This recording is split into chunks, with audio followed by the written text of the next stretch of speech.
Now we will hear from the family court. I know her. Welcome back. Well, thank you for the invite.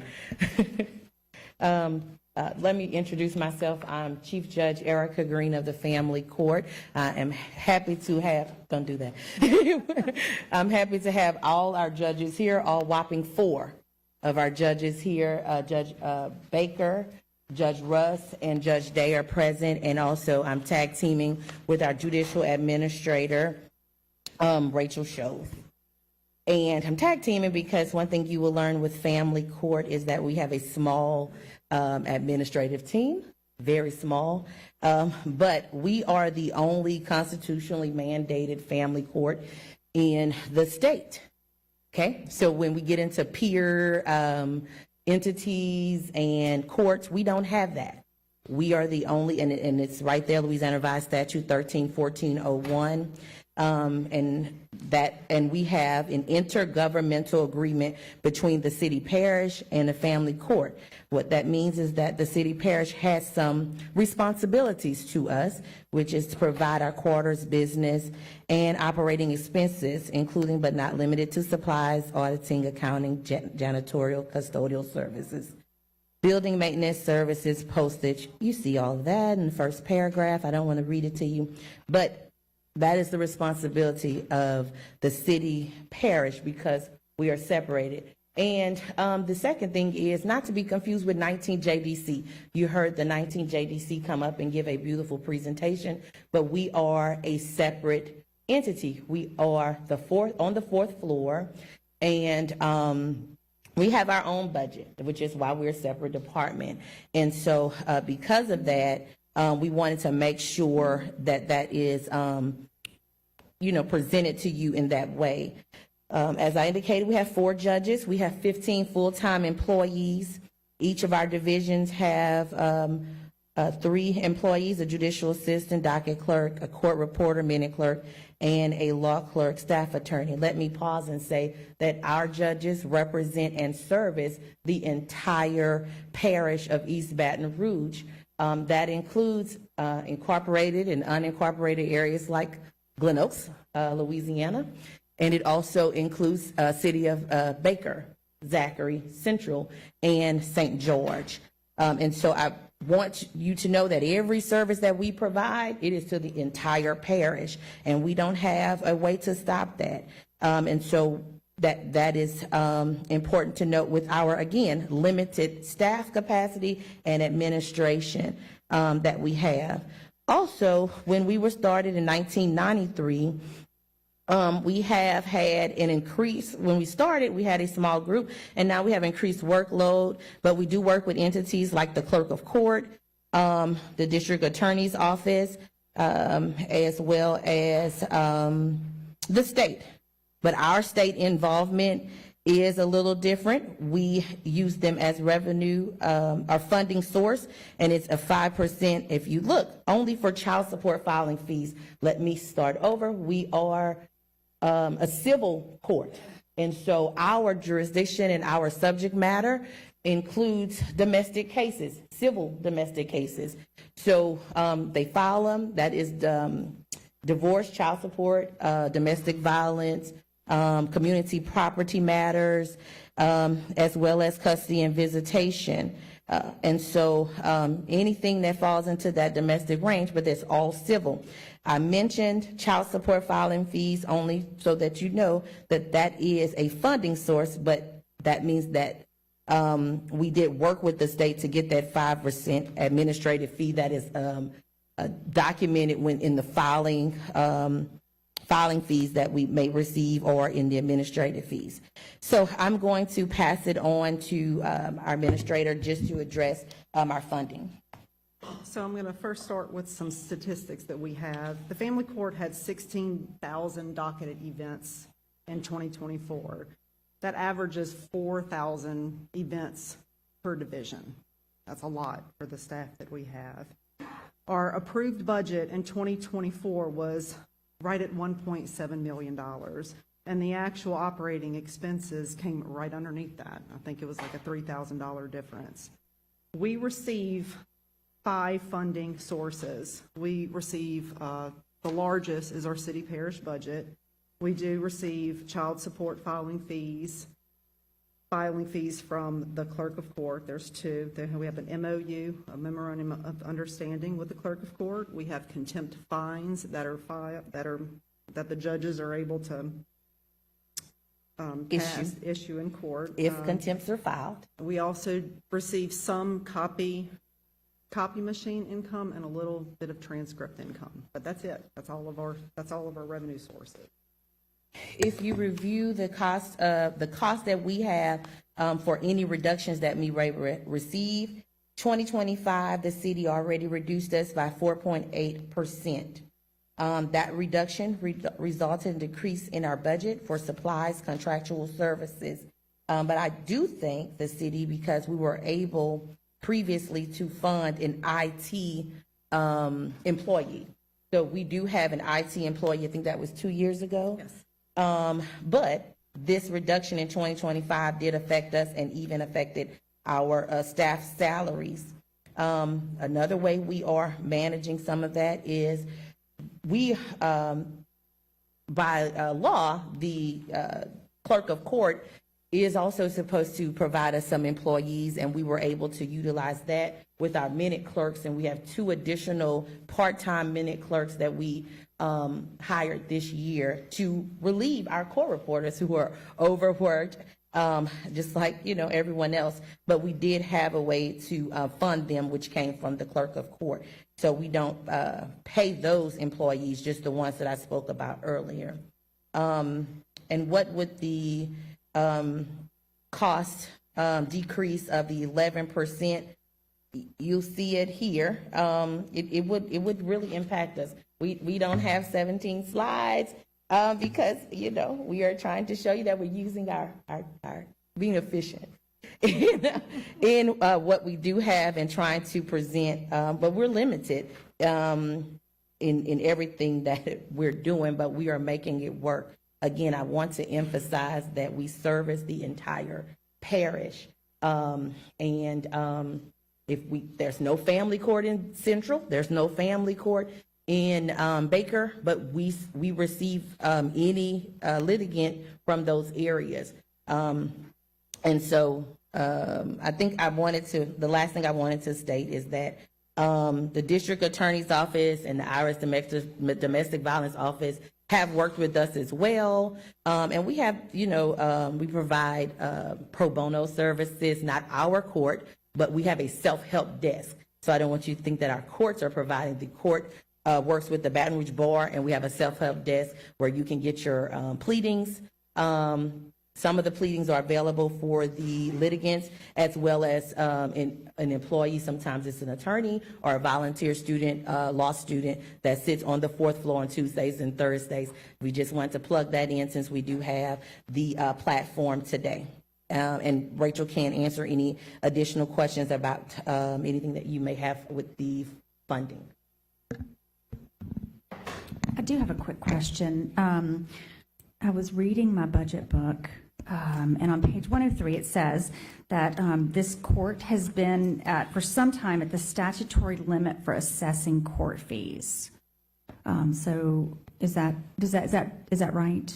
The statute, is that something that needs to be addressed at the state level? Does the ceiling on court fees? So the court, you're saying the filing fees that are assessed have been, are at a statutory limit, a limit. Yeah. We can't increase it, and if we did, it would have to come from legislation. Okay. We had a couple of legislators in the room, so I was. But we did have one connecting some dots. increase our legislators in 2022. It went from $25 to $23. It was a 40% increase. I'm sorry. Okay. It went from $25 per filing to $35 per filing. In So it was a 2022? In 2022. Okay, yes. so our budget book might not be correct because right? Well, the limit is based on that law, so it was amended. Okay, all right. Yeah. Thank you. That was my question. Anybody else? Questions? Councilman Godet? Thank you, Ms. Green. Very good to see you. Good to see you. You started your presentation by saying East Baton Rouge Family Court is the only constitutionally I can't read my own handwriting, mandated office in the state to be funded by the parish? No, let me Thank you. correct that. We were established constitutionally by the state of Louisiana through legislation. And we are the only family court in the state. Last year, there was one additional judge seat that came in Ascension, but it just started this year, and she will be a family court judge. But we are the only constitutionally mandated family court.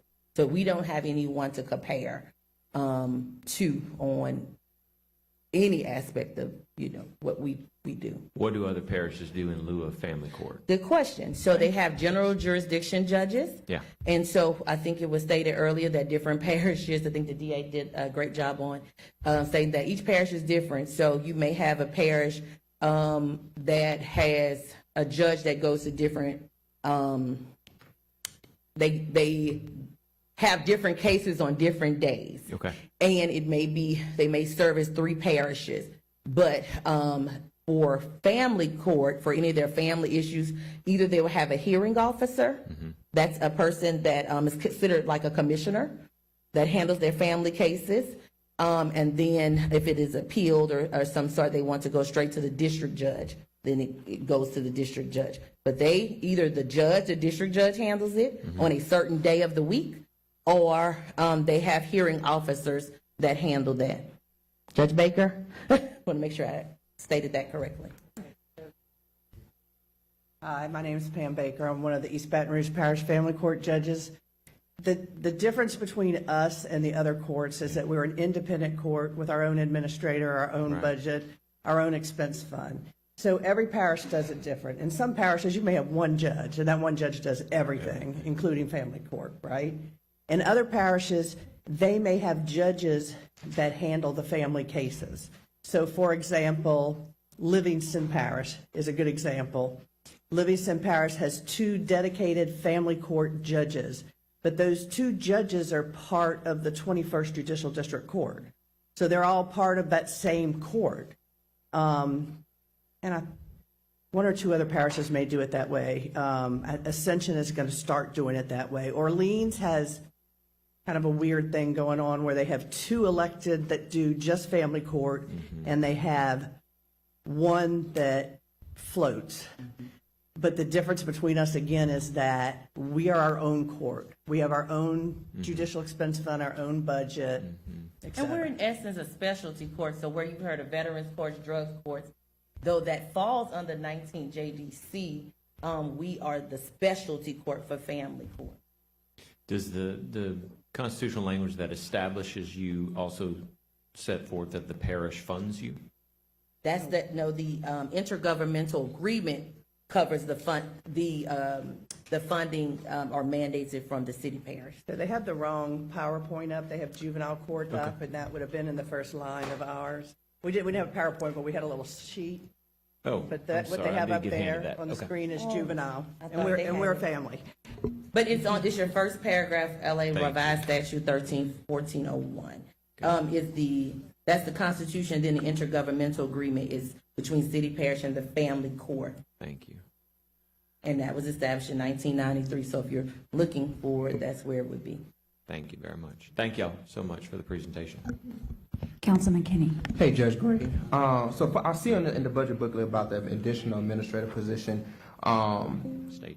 How would that additional admin position kind of support your office? What would alleviate currently for somebody that works in that space? For somebody that works, she is the one person that handles all our HR, our payroll, budget, and audit, everything.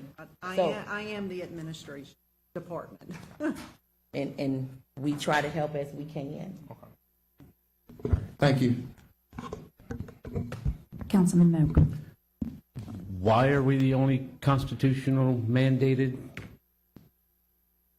Why are we the only ones that's mandated constitutionally? At some point, I believe there was, And obviously, it's an unfunded mandate.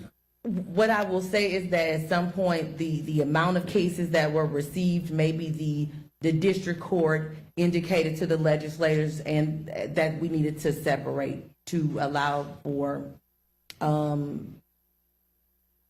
the litigants to be fully addressed. Again, that also was probably worked through our Louisiana District Judges Association. That probably was work with the Supreme Court, who is our, who oversees us. And so that I don't know for certain, but I am certain that was a lot of work that went through all those entities to say that this one parish is receiving so many cases and may need to separate. And, also to say, you hear a lot about domestic violence. The commissioners handle domestic violence for the 19th, but we handle our own domestic violence cases to the extent of 20% of our cases are domestic violence cases. So think of it like that. If they had all of them, if the 19th had our 20% and the commissioner's amount, that would be a lot of work on the commissioners or the other judges, but we assume that designation. But that is also in our, we can provide that information to you as well. And our state cases represent 33% of our cases that we have. And it's listed in the budget under events, family events. You said your state cases are 33%? So that's when the district attorney's office files cases, usually child support. I said usually it's only child support. And the state then represents the litigants, I think, and I want to make sure I say this correctly, that's probably the only time that the state comes into court. And on our domestic violence days, and that is, like I said, 33% of our cases. So the state, we don't see them any other time except for those particular days. Is that something we do? 4 days a month is child support. Same thing for domestic violence, and that's each judge, 4 days, and we have to have those hearings. We can't change those court dates or anything. That's every month. The state thing, is that something that we do additional above and beyond what the other parishes do, or? Every district attorney office, the state allows for a district attorney to handle those cases that they have jurisdiction over that. I guess I'm It's just trying not to. any different in any other parish. I guess I'm just trying, I'm still trying to figure out, what do we do different than other municipalities that we would be constitutionally mandated and no one else is? I don't know. I think that may be, And if we are our the state only one, legislators are here. if we're the only ones that are constitutionally mandated, is there a